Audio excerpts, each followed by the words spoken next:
Hi everyone, it's Saul, and welcome to my Retro Corner.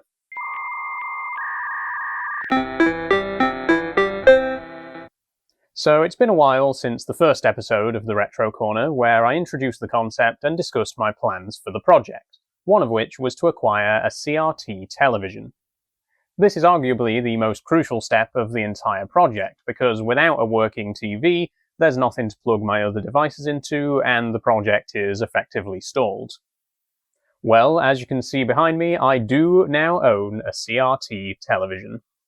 But to call it working would not be entirely accurate. Let's discuss.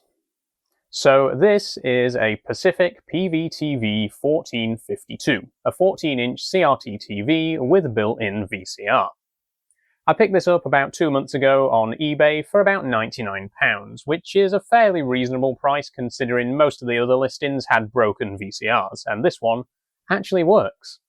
Now, my plan was to get the telly, run a few tests with the Commodore and the PlayStation, and then sit down to record episode 2 of the Retro Corner.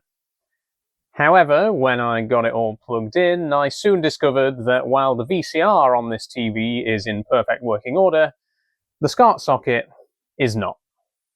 To clarify, the PVTV1452, like many TVs of its time, has just one SCART socket, and because it's a European product from the early 90s, it's non-RGB SCART.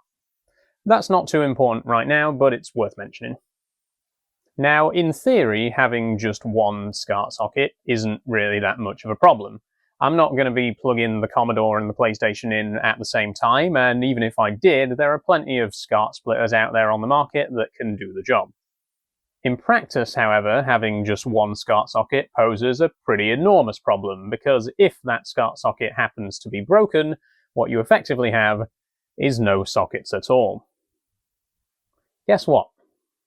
On arrival of the TV, I connected it up to my PS1 using a standard 3-pin composite cable and 12-pin SCART adapter.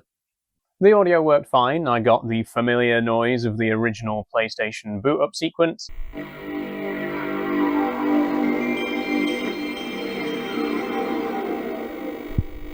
But there was no picture. Not to worry, I thought, maybe it's the cable. So I went ahead and bought an S-video cable and this 21-pin SCART adapter, which accepts both composite and S-video inputs. Again, the audio worked fine, but there was no picture. And just to be safe, I tried the original composite cable with the new adapter. Once again, the audio worked fine, but there was no picture. You may be seeing a pattern starting to emerge. The next thing I thought to try was a direct PlayStation to SCART connector. I picked this one up on Amazon for a few pounds, which I was a little bit apprehensive about at first because I've had problems with similar cheap cables from Amazon in the past, but I plugged it all in, and to my surprise, this cable finally gave me a picture. Sort of. As you can see, the picture I got while using the direct SCART connector is pretty badly distorted, but it's a picture nonetheless, and so far it was the only one I'd managed to get. I think then that this is pretty strong evidence that there's an internal problem with the TV's SCART socket, most likely a broken solder on the PCB which is preventing the video input signal from getting through. Now, the eBay listing for the telly didn't mention this issue, and I'm going to give the seller the benefit of the doubt and presume that the damage occurred in transit, which can happen with older devices like this.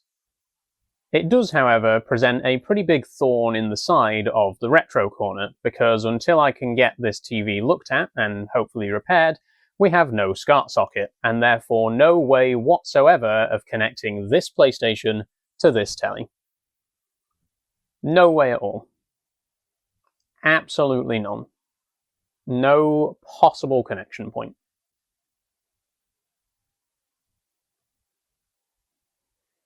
Fine, I'll use an RF cable. As it transpires, what I said earlier, if that SCART socket happens to be broken, what you effectively have is no sockets at all. Is not strictly true, because if we look at the back of the Pacific PVTV1452, we find this. An aerial socket.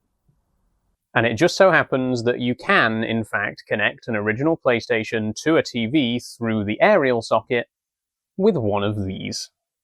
This is an SCPH1452B, aka an original PlayStation RFU adapter.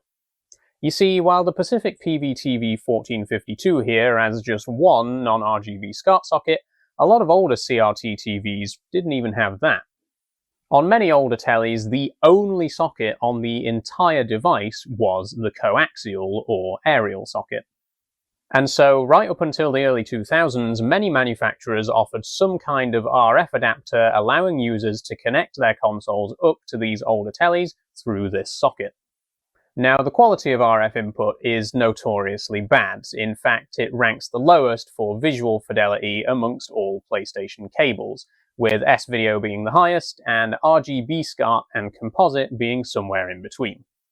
But I didn't have a lot of options here, and having exhaustively demonstrated that this TV's SCART socket did not work, I bit the bullet and bought an RF cable.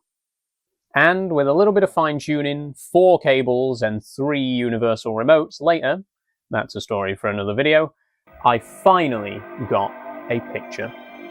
Not a distorted picture this time, an actual intelligible picture. For the first time since buying the PVTV1452, I was finally able to actually sit down and play a game on the PlayStation. And of course, I went ahead and played my favourite video game of all time, Oddworld Abe's Exodus.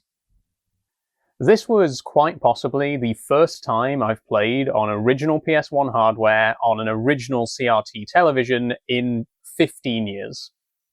And oh my god, the nostalgia. This is exactly why I'm doing the Retro Corner. This is a game I've played 100 times before, on the PlayStation, the PS4, the PS Vita, Steam, but I could not tell you the last time I felt like this while playing it. Of course, it was a total pain in the arse to get to this point, but we're here now, and that's what matters. With that being said, we've still only taken the first humble steps on our journey with the Retro Corner.